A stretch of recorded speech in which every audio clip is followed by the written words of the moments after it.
This beautiful weather reminds me of a story.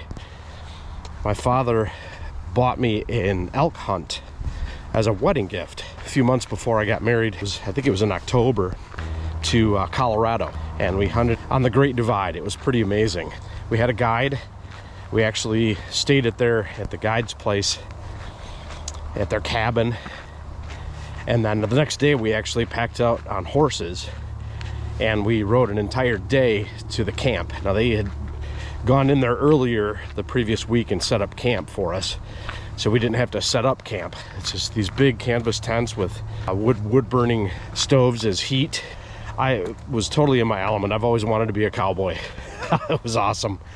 Packing in was amazing. In late October, with all of the leaves changing and everything, it was just beautiful. I brought all the clothes that I could think of for sitting all day. I was expecting to sit like we do opening day of deer season here in Michigan. I got dressed accordingly. And now this was back in my running days, so I was in pretty good shape, but trade-off there being in good shape was I was always cold. So I always had multiple layers and everything. So I dressed to sit. So they said we're getting up at like 4 or 5 o'clock in the morning to get everything ready. The guide took me and my dad out to the spot. He explained that when the first shot of the season was fired, all of the elk in the fields would come running up 5 different draws. And my dad was sitting right next to this one draw. I said, "Bert, that's where I want you to sit." And I looked, I said, "Well, there aren't any elk in the field. There's all cows." He said, "Look again." So I took my binoculars, and lo and behold, all the fields were, I'd say about 25% cows and 75% elk. And I said, "Wow, really the first shot?" He said, "Yeah, they know the season's on, and all those herds, they'll come up these 5 different draws." It's like, "Oh, wow, fantastic." So as we're glassing and being quiet, he says, "Bert, sit here. Rusty, come with me. There's an elk. Let's go." Now, I have to say that our guide was 7 feet tall, and his partner was 7'2". And I'm not a tall guy. These guys were giants, absolute giants. He said, "Drop your stuff, Rusty. Let's go." And he took off. And he went down this little hill, and he hurdled this creek that was flowing down right next to where my dad was gonna sit. I dropped the stool and everything else I didn't need and took off after him. And like I said, these were back in my running days, so I was in pretty good shape back then. So I couldn't hurdle this creek. There's no way. So I took a couple steps, and there was some ice in there. I was really afraid I'd slip, but I didn't. I made it across. And so he goes down this winding path, and I go following after him. I catch up to him, and now keep in mind, he's got nothing but a small backpack and a pair of binoculars, and I'm carrying a gun and a backpack full of stuff, expecting to sit all day. So he's moving as fast as he can. I'm doing everything I can to keep up with him, and finally we get to where the hill stops and it kind of flattens out a bit, and right there he hurdles this huge tree that was across the path. Huge tree, just hurdles the thing, and the thing was probably up to my chest. I had to stop and go under it. I couldn't even climb over it. It was that big. So I climb under it, making sure I don't get my barrel stuck in the dirt. So I get up, I keep going. I have to catch up to him, and he turns this way, turns over to his left, and I was passing him on the right, and he looks back and he didn't see me. He goes, "Oh no!" And I said, "What?" And he whips around. He goes, "Oh my God, thank God. How did you keep up with me?" I said, "We'll talk about that later." He goes, "No, seriously, I get so excited about these elk. I forget that sometimes the people I'm guiding can't keep up with me." "How did you keep up?" I said, "We'll talk about that later." And he looks, and oh, right there. And he falls down. I fall down. He grabs me by the collar and the belt, and he lifted me up and put me right in front of him. So I'm looking at this elk walking out of the scrub. It's freaking huge. I mean, I've seen elk pictures and all this up to this point, but I'd never seen one in person, and this is just magnificent. These antlers are going way back past his back end, and just huge elk. So I put my scope up. I'm getting ready to take a shot, and the scope disappears. I estimate we ran about a half a mile. I don't know if I could run that now, but back then that was not a problem. But I was expecting to sit. I had layers of clothes on. So I was steaming. I mean, just the steam was coming up, and it fogged up my scope. So I took my turtleneck and that didn't do it, so I used my hat. My hat was not cotton, it didn't do anything, so I said there's a bandana in my pack right on top. So he opens it up and there I got the bandana out, wiped it down. Perfect. Look again, it disappears again. He goes, shoot. I said, I can't see. So I wipe off the scope again, and this time it fogs up, but not quite as much. I aimed for like kind of a neck shot, and boom, and I knew I missed him clean.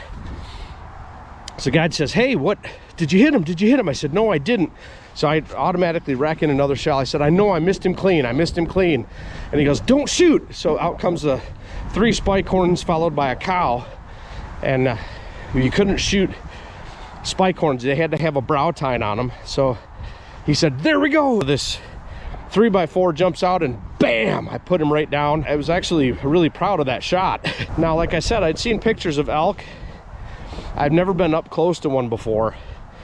I had no idea how huge these things are. I mean, the biggest thing I've ever shot is a whitetail in Michigan, and those are small to begin with where I hunt. This is huge. Do we give him a mercy shot? He goes, no, don't. Remember that first shot.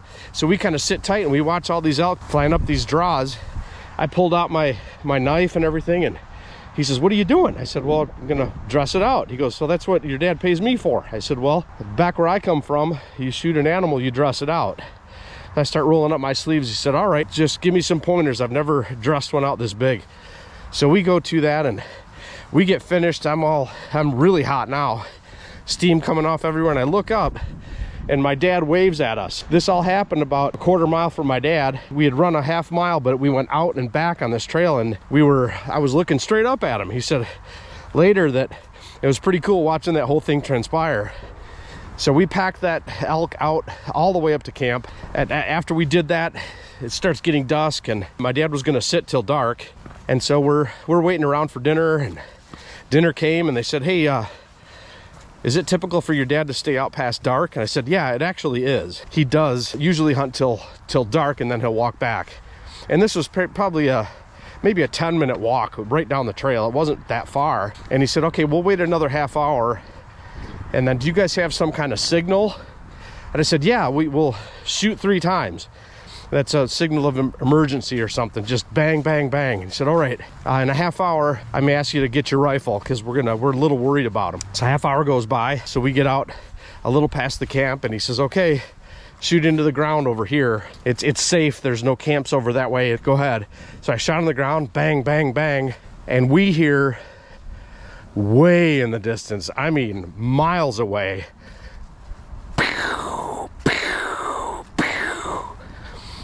3 shots as a response. And I looked at them and I went, holy crap, what do you think? He said he probably walked right past our camp on the main trail and kept going. And he says, but this trail, it goes the whole state. It follows the Great Divide and goes south. It's gonna be a while. It's probably gonna take him an hour to get back here. So another hour passes, and they said, okay, do it again. So I shot bang, bang, bang. And we hear a response.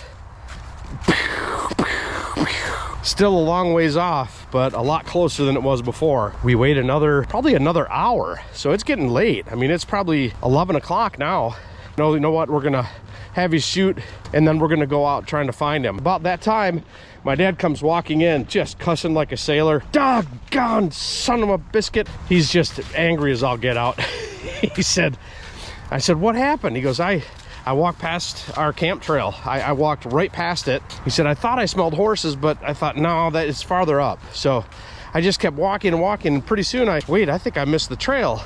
So I came back, and I think I missed it again, because I went the other way, and then I think I missed it a 3rd time. Okay, where are those horses? And he smelled the horses, and I said, I turned, and here we go. I said, oh, did you hear my shots?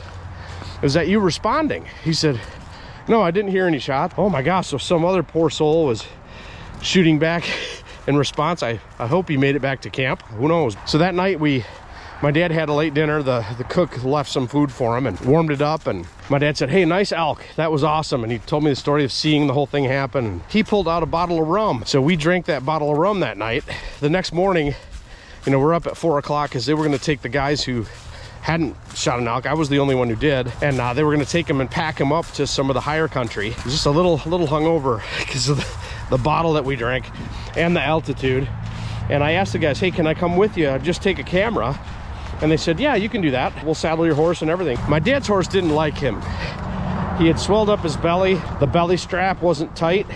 And I'm watching my dad up in front of me. He'd sway a little bit to the right, and then the saddle would sway a little to the left. So he's kind of bobbing back and forth on this horse. And finally, it just was a little too much, and he went all the way around, holding on to the saddle horn with all his might, and that saddle went right underneath the horse. And the horse looked down and licked him in the face. The horse actually got the better of that deal.